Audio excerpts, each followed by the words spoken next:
నాకు అర్థమైందండి. రమాప్రభ కరెక్ట్. మీ కాలం కరెక్ట్. మా కాలం కరెక్ట్. ఈ కాలం ఏంటి ఇట్లుంది? హ్మ్. నాకు తేడా కనిపించేసిందండి. హ్మ్. షూటింగ్ దగ్గర ఎంత దరిద్రంగానంటే, ఆర్టిస్ట్‌కి విలువ లేదు. అసలు షూటింగ్‌కి విలువ లేదు. ఎవడి పని ఆళ్ళు చేసుకుంటున్నారు. అసలు ఆ కల్చర్ మొత్తం పోయి వీధి నాటకాలేస్తారు చూడండి. అవును. అట్లా కనిపించిందండి నాకు. రమాప్రభ యూ ఆర్ కరెక్ట్ అన్నా. అనుకున్న మనసులో. హ్మ్. అవును. అట్లా ఇప్పుడు మా పీరియడ్‌కి, ఈ పీరియడ్‌కి కనపడుతుందండి క్లియర్‌గా. హ్మ్. అవును.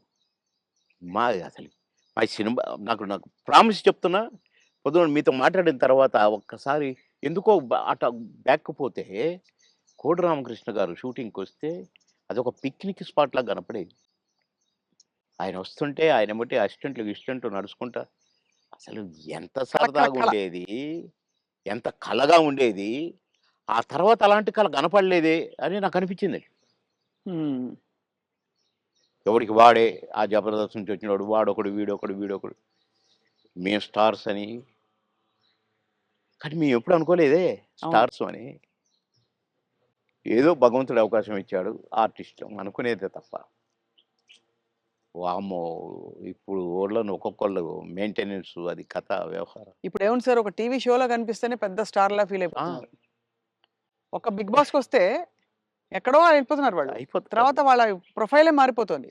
ప్రొఫైల్ మారిపోతుంది. సరే నవ్వుల పాలవుతున్నారు.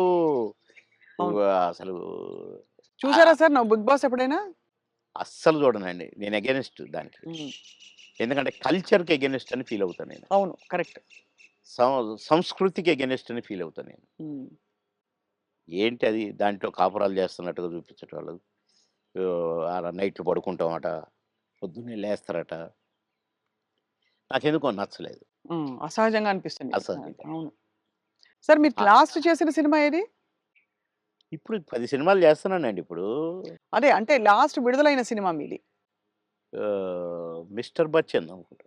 ఆ! 'హరిశంకర్' గారిది. హ్మ్. అంటే నేను వేరే షూటింగ్‌లో ఉంటే ఒక క్యారెక్టర్ ఉంది బాబుమోహన్ గారు. అంటే వాళ్ళ షూటింగ్ కూడా జరుగుతుంది. రామోజీ ఫిల్మ్ సిటీలో. హ్మ్. అంటే నవ్వుకుంటూ వచ్చి, "అబ్బా! భలే కనపడ్డారు మాకు. మేము ఎట్లా ఎవరిని పెట్టాలనుకుంటున్నాము." అంటే ఏంటి, ఏంటి అన్నా. ఒక క్యారెక్టరు. అదే మెయిన్ క్యారెక్టరు. లాస్ట్ వరకు కథ మెయింటైన్ చేసే క్యారెక్టరు. 2 డేసే మీరు కావాలి తప్పదు. అంటే ఓకే. డన్ అనేసి. అక్కడే రేపటి నుంచే కావాలన్నారు. నేను వాళ్ళకి జెప్పిన. వాళ్ళు అడ్జస్ట్ చేశారు. పటాపటా చేసి పారేసిన.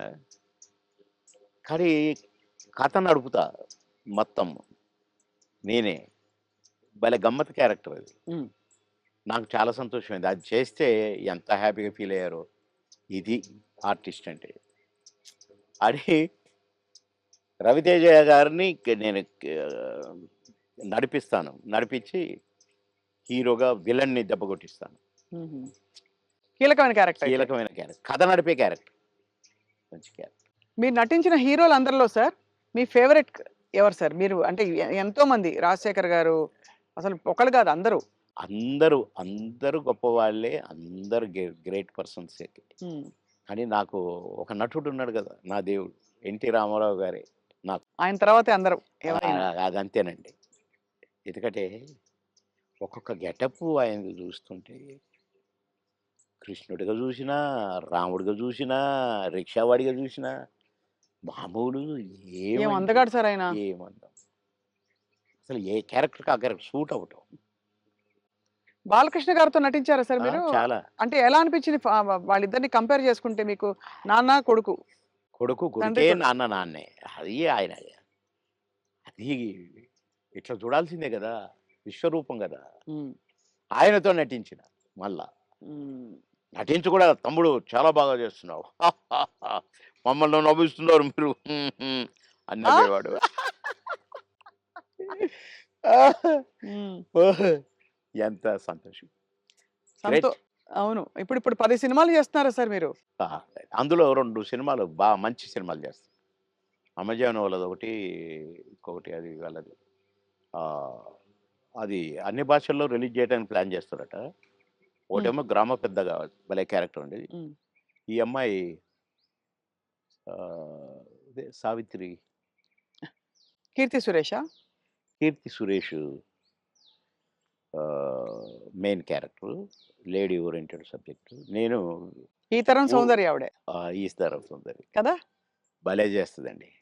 అంటే నాతో ఈక్వల్‌గా చేసింది. నేను ఊరు పెద్దని, "ఏయ్!" అంటే అంతా భయపడాలి. ఒక రకమైన క్యారెక్టరు. నేను క్యారెక్టర్ చేసినా నేను. హ్మ్. "ఏమి" హ్మ్. అని చేసి ఒక డైలాగ్ చెప్తానన్నమాట. అట్లనే అయిపోయిందండి. కట్ అన్నాడు డైరెక్టర్. "ఏంటి మీరు అట్లా అయిపోయారని డైరెక్టర్ అంటే" నాకు భయమైంది. సార్‌కు కోపమొచ్చింది నా మీద అంటుంది. నేను నిజంగా ఆమెను తిడుతున్నాననుకుంటుంది. ఓహో! యాక్ట్ చేస్తుంటే. కాదమ్మా ఆయన క్యారెక్టర్ అది. మీరెందుకలా అయిపోయారని అంటే నాకు భయమైందండి నేనంటే నువ్వు అది చాలా బాగొచ్చింది. మేము ఇలాగే ఉంచుతాం సినిమాలో అని అట్లా హ్మ్. అంత మంచి క్యారెక్టర్ అది. హ్మ్. నా కారు నేను పోతున్న నా కారు మీద చైరు ఎక్కడైనా ఆగితే వెంటనే చైర్ అక్కడ ఉంటదనమాట. హుహు. భలే క్యారెక్టర్‌కి. క్యారెక్టర్ హ్మ్. అన్నీ ఉంగరాలు, బంగారం, పెద్ద పెద్ద మీసాలు భలే చేశాను. హ్మ్. ఇంకొక సినిమా గూడా చాలా బెస్ట్ క్యారెక్టర్. హ్మ్. మంచి సినిమా. అది కూడా ఇప్పుడు నేనెట్లా వరించొస్తున్న అవకాశాలు మీకు సార్? అంటే నేను ఆశ్చర్యపడ్డ క్యారెక్టర్‌లు ఈ 2. హ్మ్. మిగతాయి అంటే కొద్దిగా మామూలే అనుకోండి. ఈ చిన్న చిన్న క్యారెక్టర్స్. కానీ అందులో ఒకటి 'మర్రి చెట్టు కింద మనోళ్ళ' ఏదో ఒక సినిమా మాత్రం ఆహ్, నేను ఒక ఫాదర్ క్యారెక్టరు. నా కొడుకు అమెరికాలో ఉంటాడు. మేము భార్యాభర్తలం ఇక్కడ ఉంటాం. నేను అన్నపూర్ణమ్మ. మేము నానా అవస్థలు పడుతుంటాము. అన్నీ ఉండి. హ్మ్. కొడుకు మాత్రం హ్యాపీగా అక్కడ ఉంటాడు. అది భలే మంచి హ్మ్. క్యారెక్టర్ అది హ్మ్. గూడా. మీ రాజకీయ ప్రయాణం సార్ మరి? నేను ప్రశాంతంగా ఉండాలనుకున్నానండి. ఒక సినిమా ఒప్పుకున్నా హ్మ్. తమిళ్‌ది. అరే! బాగుందే తమిళ్, తెలుగు అందులో నేను మంచి క్యారెక్టరు చేద్దాంలే అనుకోని ఒప్పుకున్నా. ఒకటి ఒప్పుకుంటే 10 వచ్చినాయి. ఓహో! మనకింకా గిరాకీ ఉంది అనుకున్నాను. హ్మ్. కనుక మంచిగా రెస్ట్ తీసుకుందాము, ప్రశాంతంగా ఉందామనే ఈ 6 నెలలు హ్మ్. కొద్దిగా నాకు ఆ బ్యాక్ పెయిను కొద్దిగా ఇది గూడా వచ్చింది. ఎందుకు రెస్ట్ ఇద్దాం డాక్టర్లు గూడా అంటారు గదా! రెస్ట్ తీసుకో, రెస్ట్ తీసుకో. అక్కడికి ఇండిపెండెంట్‌గా ఏద్దామని వరంగల్‌లో నామినేషన్ వేశా. హ్మ్. అవును. కానీ నామినేషన్ వేయటానికే నేను కారు దిగి నడవటానికి నాకు కుదరల. వీల్ చైర్‌లో పోవాల్సొచ్చింది. హ్మ్.